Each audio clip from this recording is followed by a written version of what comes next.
when I say you need to learn who you really are, part of it's actually an unlearning. And in my book, The Real Self-Love Handbook, I invite people to go back and look at all the ways you've been molded and shaped into who you think you are today. Because your identity, for most people, literally is this socialized mask or a series of masks that you wear. And so there's this wonderful clarity that comes as soon as you can see all of these influences and how they've made you what you are today, you can recognize that it's not inherently you. This is Your Kick-Ass Life podcast, episode number 353 with guest Andrea Pennington. This is the Your Kick-Ass Life podcast with Andrea Owen, a no BS guide to self-help and badassery. Because ladies, let's face it, life's too short for it to not kick ass. And here's your host, the girl who serves it up straight with a side of crazy, Andrea Owen.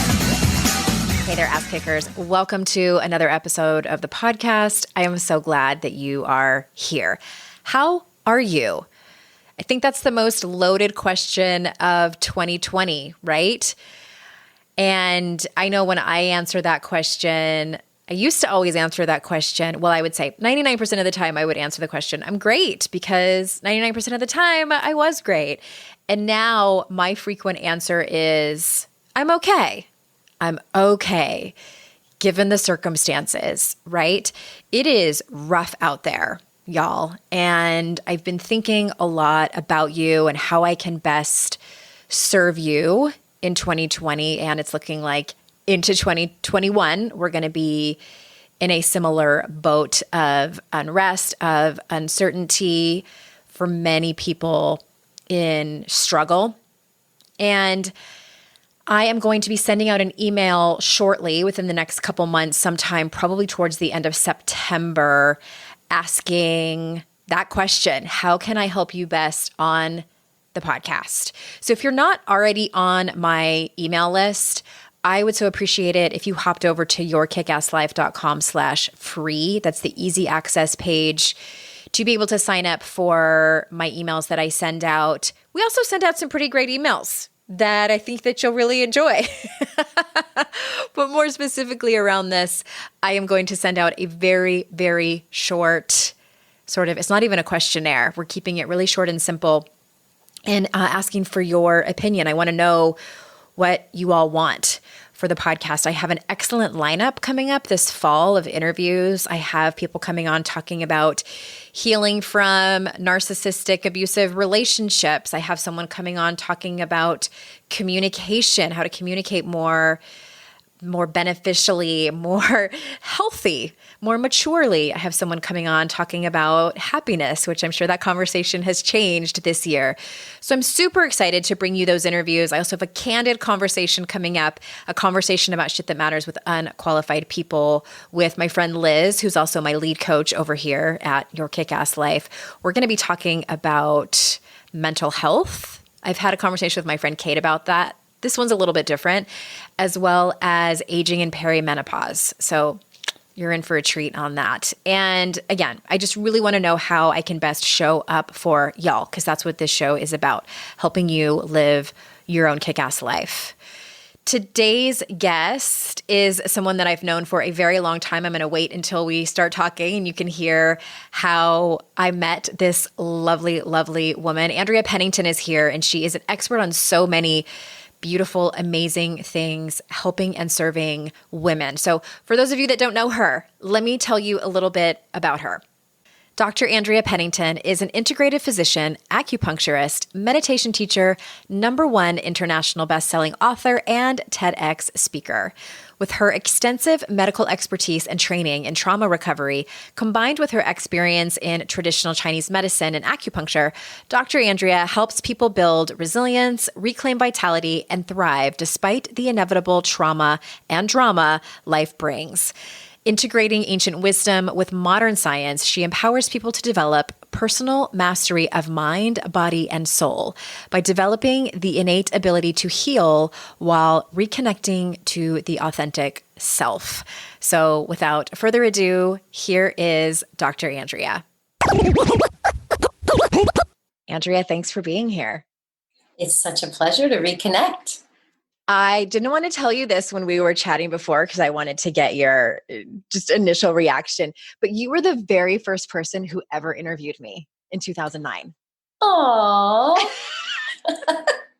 That is so cool. I didn't think you knew that. You probably thought, maybe I was already at least a little bit established, but no, I was so excited to get your invitation. And I remember I was so nervous, and I was also very pregnant with my daughter. So you know how when you're pregnant and it's hard to breathe when you're that pregnant? And I remember I was so nervous, and then I felt like I was breathing during our interview. I had my friend listen to it. She's like, no, you sounded good.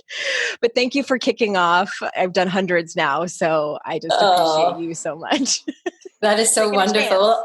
Well, I love that it comes full circle, and now you're interviewing me for your show. Yeah. And I feel terrible that I haven't had you on sooner. I was scrolling through my Facebook friends. I'm like, who have I not interviewed who's really awesome? I know there's women on my Facebook friend.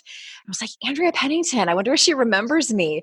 So I'm super glad that you're here, and, updating myself on your work, looking at your website, and you've done like 1 million TED Talks. You've written like 1 billion books. So, I've been busy. You have been busy over the last, 11 years now.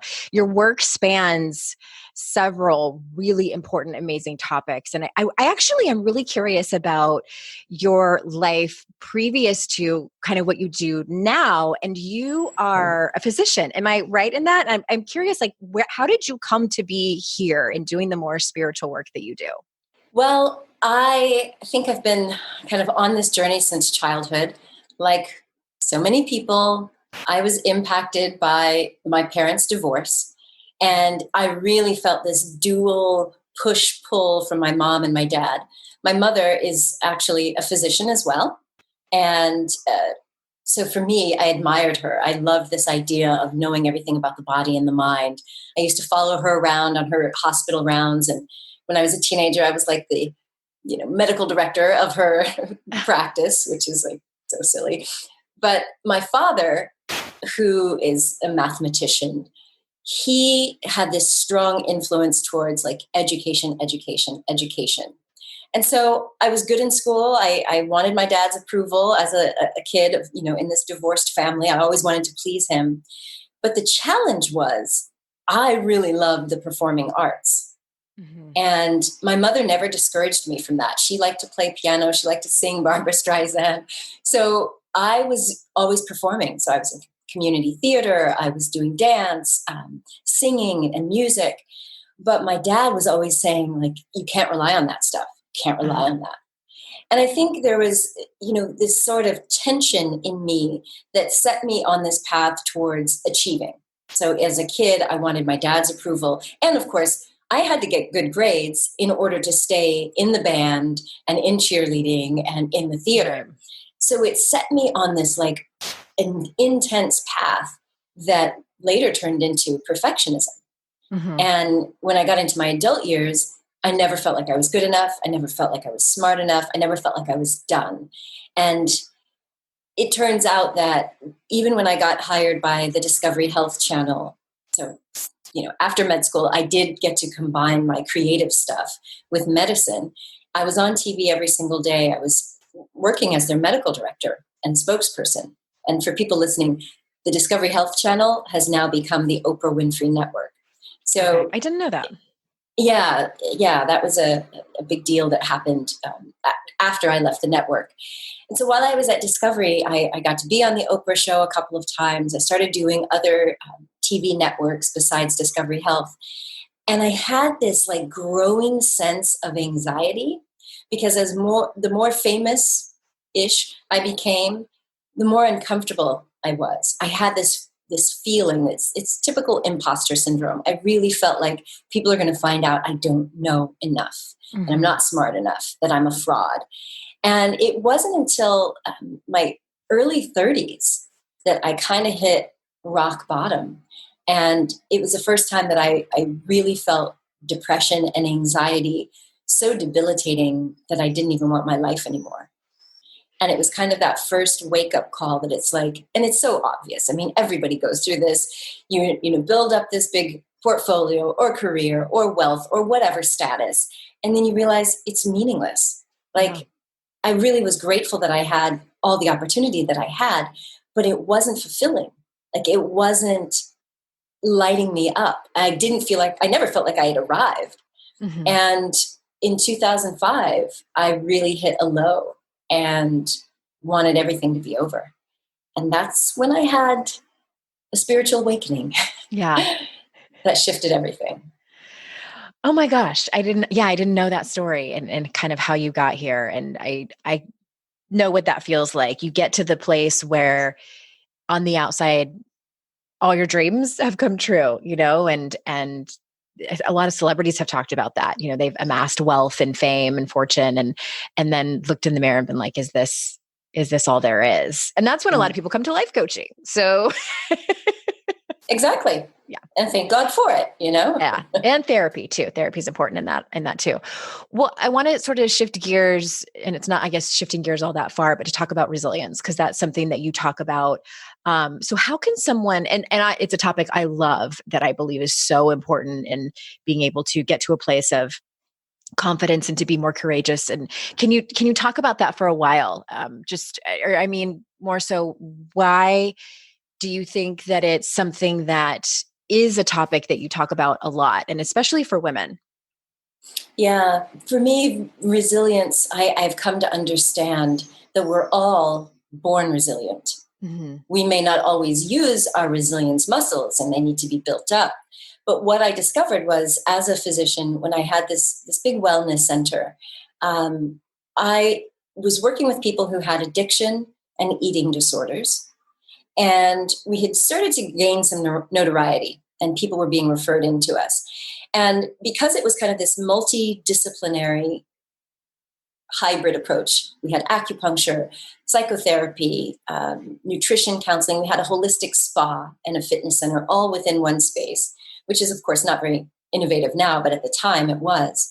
And so what I noticed was most people would come through our program, and as soon as they understood how the body and the brain worked and what their impulses were driven by, many of them would get better. Mm-hmm. But there was like this small subset of our people who would not get better. They would either sabotage their health plan, or they would switch addictions, or there'd be some other drama that came up in their lives. And for me, it baffled me until I discovered that many of them had trauma in their background. They had one of these adverse childhood experiences. And that's when I realized, okay, because I was trying to figure out, why are these other patients, group A, they're so resilient. They're using whatever their challenge was to get stronger. They bounce forward. They have what we call post-traumatic growth. Whereas these other people were developing post-traumatic stress disorder and going down this downward cycle. And so I realized that if we could help people heal from whatever drama or trauma was in their past, then we could then start to teach them how to build back up their own resilience muscles. And earlier this year, we published a book, The Top 10 Traits of Highly Resilient People. So over the last decade, I've been able to really pull together the research, clinical data, because I am still a nerd, but also kind of the spiritual principles, the mindfulness principles that allow each of us to become more resilient. And I think, to answer your question, it's important for women because so many of us put ourselves so far down on the list, if we even make it on our own to-do list. Mm-hmm. And we suck up a lot. And we mistake that for resilience. So what I mean is, we tolerate stress and mistreatment from ourselves, working hard to take care of the family and our significant other, or the dog, or our, parents or in-laws, and, trying to have a kick-ass life. Mm-hmm. And yet we mistake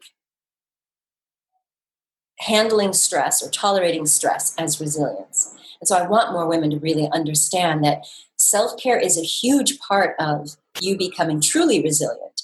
Because if you just suck it up and just power through, what we now know is that there are decades of research that show that you're damaging the brain, the nervous system, all the way down to your DNA, which accelerates aging and sets you up for health conditions later. So that's why I teach about it.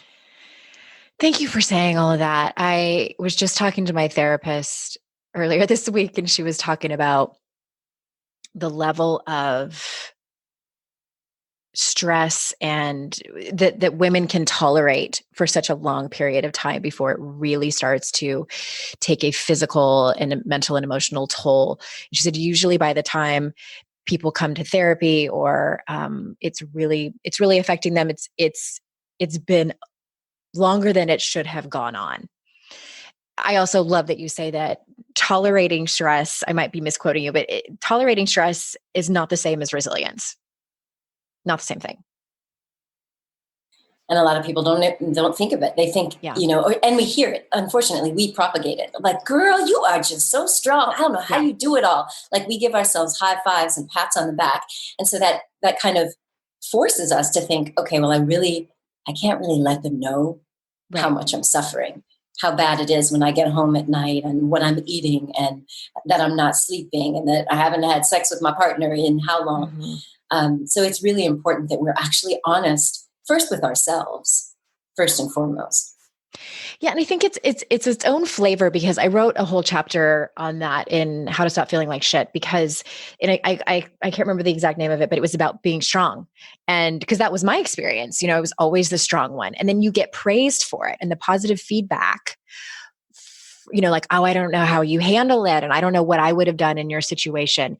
And then we internalize that as like, okay, this is what people admire me for. This is how I am loved. This is what I am seen as. So it becomes your motivator. And for me, it became like this cycle that just was a recipe for disaster. So, and it is a recipe for disaster and burnout.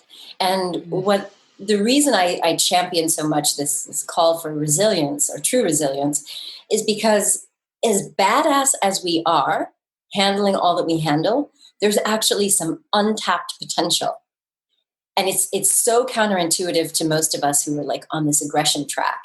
When we stop and create better boundaries, when we look after ourselves, our nutrition, our fitness, our hydration, sleep, saying no to things that we don't really want to do in the first place.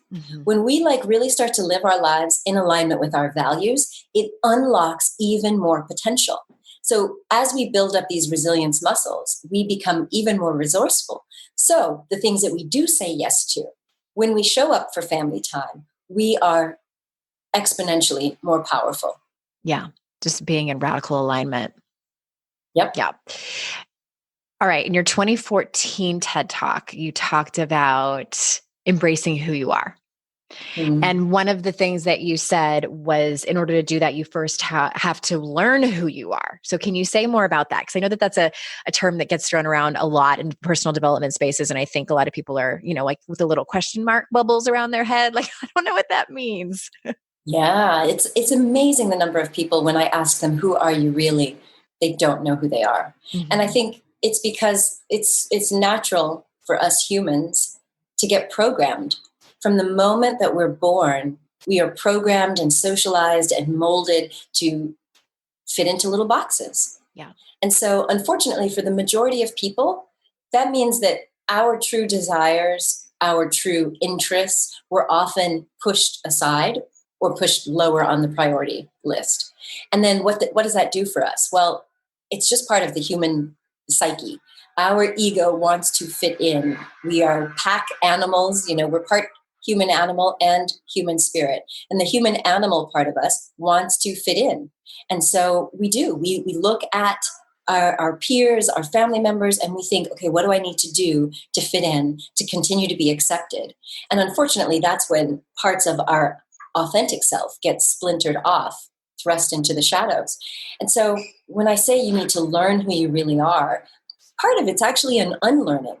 And in my book, The Real Self-Love Handbook, I invite people to go back and look at all the ways you've been molded and shaped into who you think you are today. Because your identity, for most people, literally is this socialized mask or a series of masks that you wear. And so there's this wonderful clarity that comes as soon as you can see all of these influences and how they've made you what you are today, you can recognize that it's not inherently you. Like, you're not what it says on your resume. You're not your your ethnicity, your religion, a number on a scale, or even a diagnosis. You are this essential being, this consciousness. And there were some original imprints. I call it your soul print or your spiritual DNA. There were things that were probably impulses in your life that may have got denied or just pushed aside. And as soon as you can start to recognize the difference, then you start to really know who you really are. And who you are is this beautiful, infinite spiritual being with so much potential to live a kick-ass life. Yeah. Oh, I could listen to you talk all day long about these topics. I just love it too. For my soul. Well, yeah. And I think that I wonder if now in 2020 with the pandemic and just, I think that things are really sort of coming to a head. I also think it's ironic that, and I think I'm sort of late to this party and realizing that the year 2020, also symbolic of 2020 vision, people are having a lot of clarity. I was talking to a friend earlier this week and something had happened at a grocery store or coffee shop. Someone had gotten angry at her because she brought in her family and there was too many people in the coffee shop anyway. And I just thought, this pandemic is bringing out the beautiful in people and it's bringing out the ugly. And I say that because I wonder if there's people listening who are in their family unit and realizing that the people that they spend their time with, whether it's their partner or their family of origin or their coworkers, are really not the kind of people that are in alignment with their true selves, with their authentic self. And then having to kind of what you were saying about how you had that feeling in your body, when you were a physician and realizing, having your own spiritual awakening. I see that happening to people and the reckoning that people are having to do with themselves and with their families and having to have really hard conversations and set boundaries. This is really difficult to do. But I also feel like it's part of that learning who you really are. Yeah. Yeah. Because that's exactly what's happened with this isolation and the confinement. People who would have normally numbed themselves out by going to the bars and things, or distracting themselves with lots of work, or just kind of neglecting themselves by just being there for family or friends. This time of confinement has really allowed people to see who they really are. And confronting their shadow, like all of the things that they have been suppressing or denying. Like there's only so much online social media and streaming videos you can handle till your own mind and your own psyche starts to say, hello, we need some attention here. So I do think that for a lot of people who were in jobs that weren't really fulfilling and in relationships that weren't fulfilling before the pandemic hit, they are, exactly as you say, they are realizing I have a choice. And all of the choices I've made up to now, some of them have been based on survival or out of necessity. But I now have a choice. Like, how do I want to be? How do I want to live my life going forward? And who do I want to show up as? Who do I want to be in relationship? And who do I want along with me for that ride? And I think that is a beautiful thing. I think it's painful as heck for people who may not have already been on a spiritual or personal development path.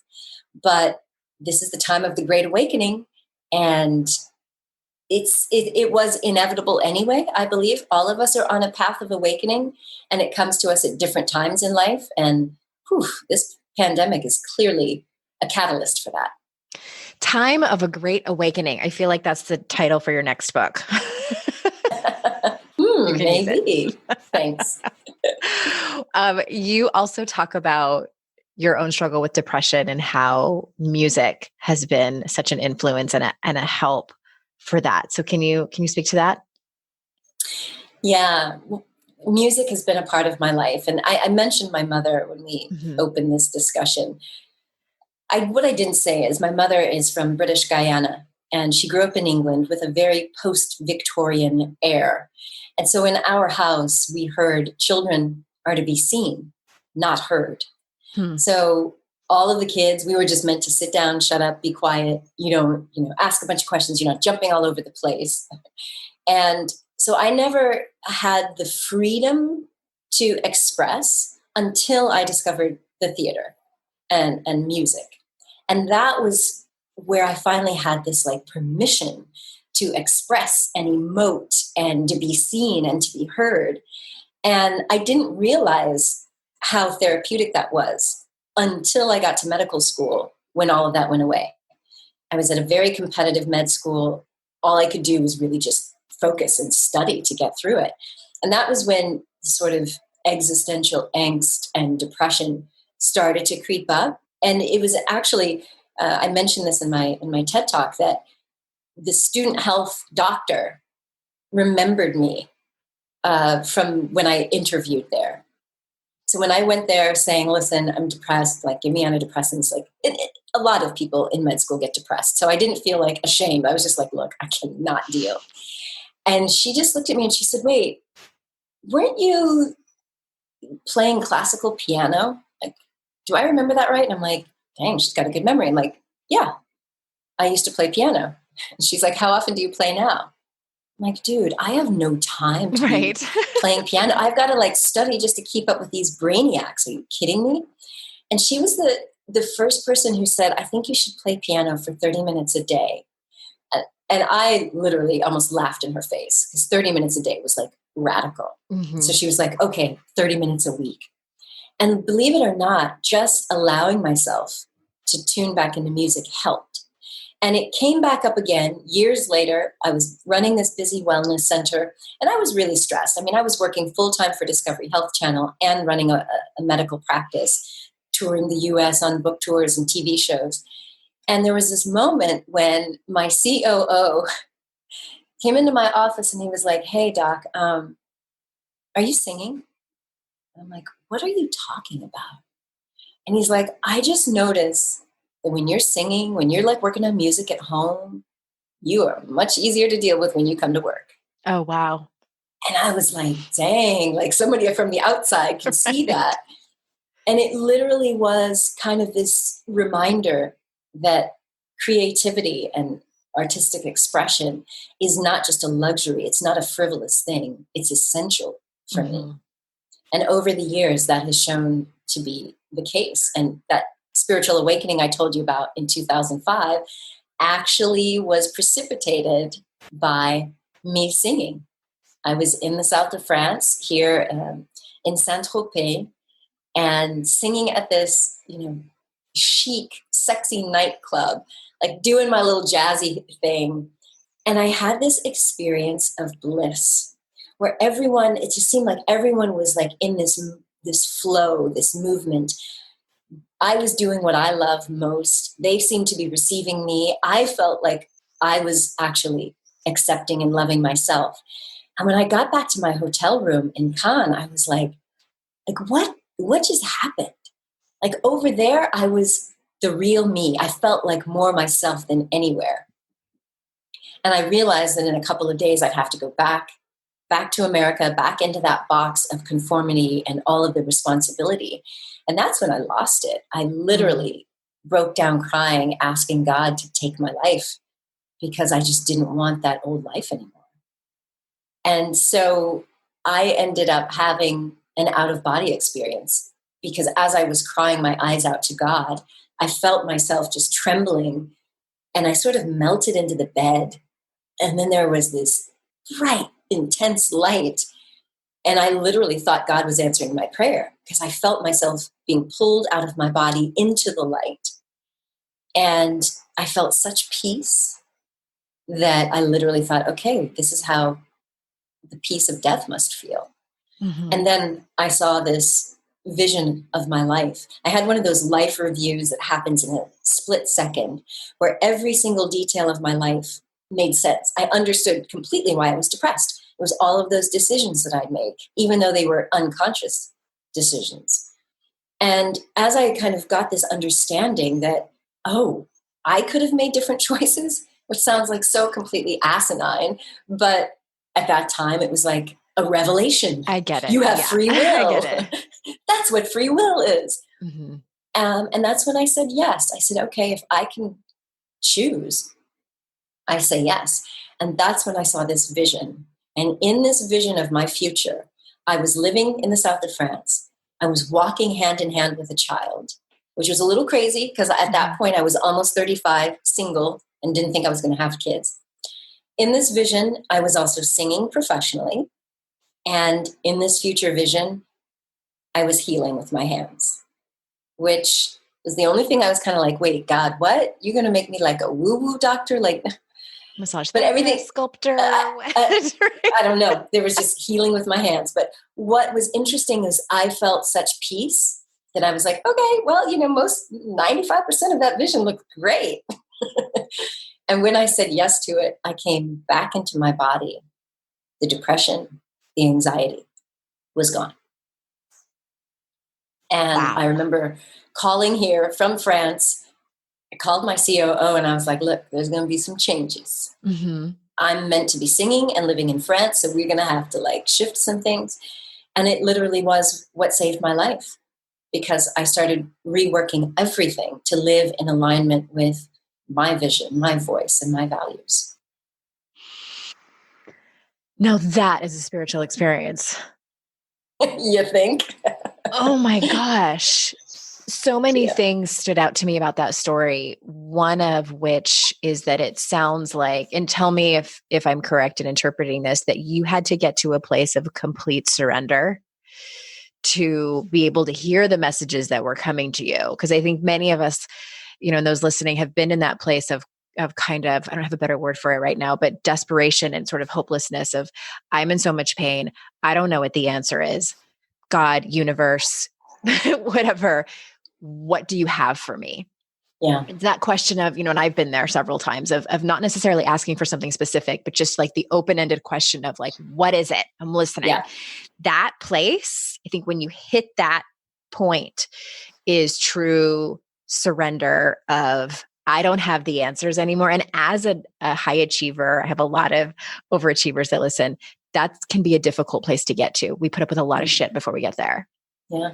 And that's the challenge. Most of us do have to hit rock bottom or burn out to get to that point. Like, you have no choice but to surrender. Right. And unfortunately, I've met a lot of people, a lot of clients and others who got to that point and their choice was suicide. Mm-hmm. But yeah, for me, I noticed that it was a complete surrender of ego and that complete opening to the divine. Like, look, like you said, I don't have the answers. I literally said, God, take it. Take my body, take my life, my business. I don't know what I'm doing with it. Mm-hmm. And in that surrender, I reconnected with my essential self. And that's what saved my life, literally. Mm-hmm. Yeah, it's, I love your story so much. And thank you for sharing it with us so clearly and so vulnerably. And, when COVID first hit, I think a lot of people were sort of in that sort of blinding anxiety because nobody had any answers. No generation, no parent, no leader had been through this before to say it's going to be okay. And I remember sitting on the floor of my office thinking, just, doomsday, like, is this mass extinction? Like, is this it? And then from there, just the floodgates opened and I went into like this dark place. And then I had this overwhelming feeling. I mean, this wasn't in the same day as the days and weeks passed, of, like you were saying, just complete peace. And it was familiar, but also unexplainable. So that's what I think is that spiritual voice, the intuition, really the inner wisdom saying, you're going to be okay. You're going to be okay. Maybe it's not going to be okay. Maybe nothing will go back to being the same. Like, that wasn't what I was feeling, but it was just this certainty of, and I had that same feeling when I went through a horrible divorce and was on a run I lived in San Diego at the time and was stopped. And it's going to sound really corny, but Natasha Bedingfield's Unwritten song was on in my iPod. It was that long ago, but just that overwhelming feeling of peace, like those moments, that to me is learning to listen to my intuition, because the fear train is like persistent and persnickety and looping, and also is very emotionally charged. And where when I hear my intuition, it's not, it's just is. And Yeah. I wish that I could explain it better than that for people that maybe struggle to hear it, but it's. I think you've described it beautifully. I think that the thing that I notice, the difference between that inner knowing, which for me sometimes actually is a voice, it can be also a feeling, is the difference is it's clear and you feel it like in your bones and in your soul. Whereas the little persnickety voice, all the voices in our head have been implanted by other people and we've reinforced them. So they're familiar. Right. Like it's just that familiar self-judgment and criticism and berating. And that still small voice for most people is not familiar. And that's why it kind of hits us like, whoa, I should be stressed, but why do I feel peace? It's because it's resonating with our soul. And I'm hopeful that as people are learning now that there's a need for yoga and meditation and inquiry, that people will become more in touch and in tune with that inner knowing, because we all will be okay. We will be fine on the deepest level of who we really are. All right. I want, now that you just shared this deeply personal story, so you talk about how there's power in sharing your personal story. So what I have found with some of my listeners is that they struggle to, being vulnerable is hard. We know that. And we also know it's the key to connection and intimacy. How can someone start sharing their personal story that is the most in alignment with their true self? Go on a podcast and share your most personal. Well, you might not start there. Right. I have noticed over the years, I actually started a company called Make Your Mark Global, and I help healers and doctors and therapists and other light workers share their story through books, through TED Talks, through the media. And what I've noticed is you don't want to go straight there. Mm-hmm. It's not for everyone. There's actually a process. Mm-hmm. And so what I actually recommend is start by writing. I have developed a life writing process that allows people to go back, just like I did when I was out of my body, and do a life review where you can pinpoint and identify where you gave away your power, where you took on the belief that you were not enough, or that it was not okay to be seen, or that you were bad or wrong. Where did you acquire that victim mentality? And then through expressive writing, which has been studied for decades, actually, it's a well-researched tool in therapy. By writing your story, you can actually resolve some of the pain and the trauma from your past. And then you give new perspective to it. So, for example, one of the life writing exercises that I give to everyone, it's totally free. I invite people to imagine themselves at that age, whatever age they were wounded. So this is like inner child work. So if you could go back and speak to that younger version of you that was teased on the playground or made fun of at school or whipped by your father, what did he or she need to hear then? And you can write a letter to them, or you can do what we call the two-chair dialogue. Actually sit down with your inner child and tell him or her everything that she needed to hear back then. Because for most of us, we didn't have that heroic caregiver, adult, or compassionate person to help us create perspective. Because whenever that happened, the developing ego assumes that I got to fix this. I must be bad or wrong. I brought it on myself. It's up to me to fix if nobody else came to my rescue. And that's when we take on all of these maladaptive coping strategies. And sometimes we do incorporate that inner voice that's like, you shouldn't speak up. Nice girls don't do that, And so if you are feeling like you want to share your story before you try to get on stage or a podcast, because I've seen that backfire. I've literally, unfortunately, had someone very close to me who thought that they were ready to share because they'd seen me do it. Now, I didn't go and do that TED Talk until I was well healed. Yeah. She got up on stage, and her inner child for the next 6 to 8 months was in a free-for-all rage. She burned through relationships. Oh, dear. Her work, because the inner child was not ready to be exposed. Mm-hmm. Now, and that's the challenge, because we intellectually, I can go back and look at, okay, my parents got divorced when I was 3. My mother moved us from Nevada to Colorado. And at that time, we didn't have Skype, we didn't have FaceTime. So how must that have felt to me as a 3-year-old growing up? All of a sudden, my dad's not there. So I can intellectually understand, oh, that's why you've been kind of like having these abandonment issues in relationships and stuff. But guess what? That intellectual understanding does not change the triggers that come up when intimacy was present, until I went back and did this inner child healing work to help her grow up and come into the present and know that it's now safe, that not everyone is like, your father, for example. So it's really critical that you do the work, whether you do that with a life coach or with a therapist or on your own doing some of these journaling exercises. It seems so simplistic, but it is deeply profound. And in my medical practice, every one of my clients did it. The people who had experienced the worst traumas you could imagine in life, just doing these exercises, and sometimes not even sharing what they've written with a therapist. There is this unburdening that happens as we share, as we say and speak the truth, even if it's just in written form. There's an unburdening of your soul that allows you to heal and to evolve. So that's what I'd recommend.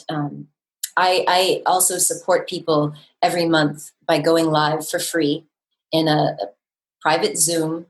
And anyone who's going through these life writing exercises in the book or the free ones online, they can come and get help to process. I do guided you do meditations. That every Tuesday, right? Yeah, the second Tuesday of the month. Not every month. Not every Tuesday, but the second Tuesday. Yeah. We'll link to that in the show notes, along with the link to those writing prompts and your TED Talks and your books. And thank you so much for being here. This is long overdue, woman. I know. I'm so grateful that we're reconnected. I really am. I'm just so grateful to be able to hear about your work on a more deep level. And it's so in alignment with what I do. And thank you for continuing to do this work. Thank you, universe, for giving you the spiritual experience that you needed to have to be able to help people like you do. And when I ever am around the south of France, I can come and see you. Come and hang out. It's beautiful here. So glamorous to Americans. I know. And it does have that vibe at certain times of the year, like the Cannes Film Festival. But it's also just a tiny little village. Yeah. Yeah. Here in Cannes, I'm right near the beach, and that is beautiful. But it's also just a simple little French town. So I get to have kind of a chill life, which is what I needed after leaving. Glorious. Yeah. It sounds glorious. Well, thank you so much. I am so grateful for your time, and also my listeners. You know how grateful I am that you choose to spend your time with me and my guests. And until next time, everyone, I will see you all out in cyberspace. Bye-bye.